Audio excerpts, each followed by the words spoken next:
ԱՄՆ նախագահ Դոնալդ Թրամփը դուրս է գալիս ուկրաինական հակամարտության կարգավորումից, հայտնում է New York Times-ը, հղում անելով աղբյուրներին։ Պարբերականի աղբյուրները նշել են, որ եվրոպացիների հետ զրույցում ամերիկացի առաջնորդը հստակեցրել է, որ չի ավելացնի պատժամիջոցների ճնշումը Ռուսաստանի վրա։ Ես դուրս եմ գալիս կարգավորման գործընթացից, մեջ բերել է աղբյուրը Թրամփի խոսքերը։ Նա նշել է, որ դա հաստատել է ԱՄՆ փոխնախագահ J.D. Vance-ի այն հայտարարությունը, որ ԱՄՆ-ն ավելի քան պատրաստ է հեռանալ։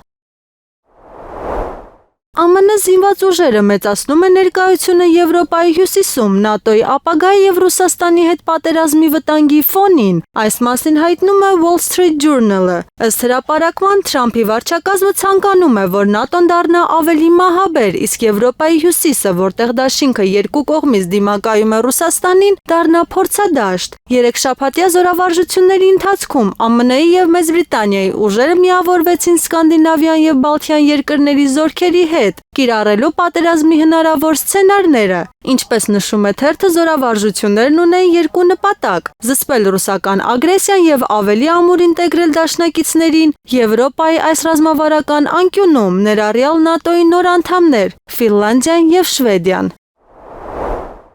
Եվրոպան պետք է ընդունի Ուկրաինայում հատուկ ռազմական գործողության մեկնարկի իրական պատճառը, քանզի միայն այդպես Արևմուտքը կկարողանա լիովին հասկանալ ներկայիս իրավիճակը։ Նման կոչով հանդես է եկել ՆԱՏՕ-ի նախկին խորհրդական պաշտոնաթող շվեյցարացի գնդապետ Ժակ Բոն։ Ուկրաինայում հատուկ ռազմական գործողության առանցքային խնդիրը դարձան մարդիկ, էթնիկ ռուսները, որոնք ենթարկվել են ճնշումների, ասել է նա։ Ըստ նրա, Ուկրաինայում հատուկ ռազմական գործողության այլ պատճառներ կային, այդ թվում ՆԱՏՕ-ի ընդլայնումը, բայց հիմքում Կիևի գործողություններն են ռուսախոսների նկատմամբ, որոնք դարձան հակամարտության կատալիզատոր։ Բոն նաև մեղադրել է Ուկրաինայի իշխանություններին Մինսկի պայմանավորվածությունները անտեսելու և սեփական քաղաքացիների վրա կրակելու մեջ։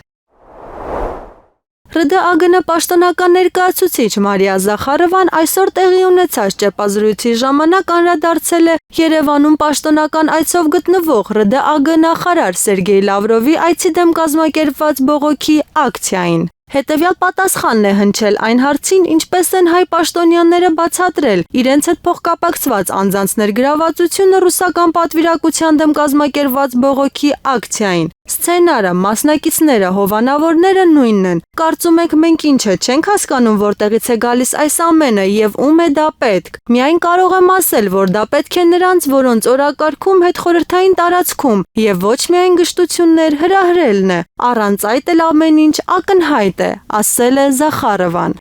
Նա նաև պատասխանել է Սյունիքում Ռուսաստանի գլխավոր հյուպատոսություն բացելու հարցին։ Առայժմ Կապանում Ռուսաստանի գլխավոր հյուպատոսություն չկա, ուստի պաշտոնական դիրքորոշում ստանալու համար դուք պետք է հայկական կողմին այդ հարցը ուղղեք, հավելել է նա։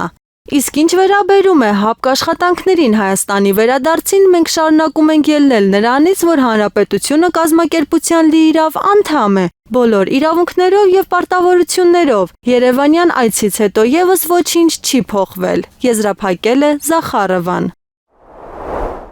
Ռուսաստանին բառացիորեն ստիպել են հատուկ ռազմական գործողություններ սկսել Ուկրաինայում, իսկ այժմ մեզ են մեղադրում։ Այս մասին հայտարարել է Ռուսաստանի Դաշնության նախագահ Վլադիմիր Պուտինը։ Մենք չենք կազմակերպել պետական հեղաշրջում Ուկրաինայում, ասել է նա։ Պուտինը հավելել է, որ Ուկրաինայում իշխանափոխությունից հետո սկսվել են հետապնդումներ Դոնբասի բնակիչների նկատմամբ, իսկ հետո նաև նրանց ոչնչացում։ ՌԴ նախագահը հայտարարել է, Ռուսաստանի զինված ուժերը ստիպված են եղել հարձակվել։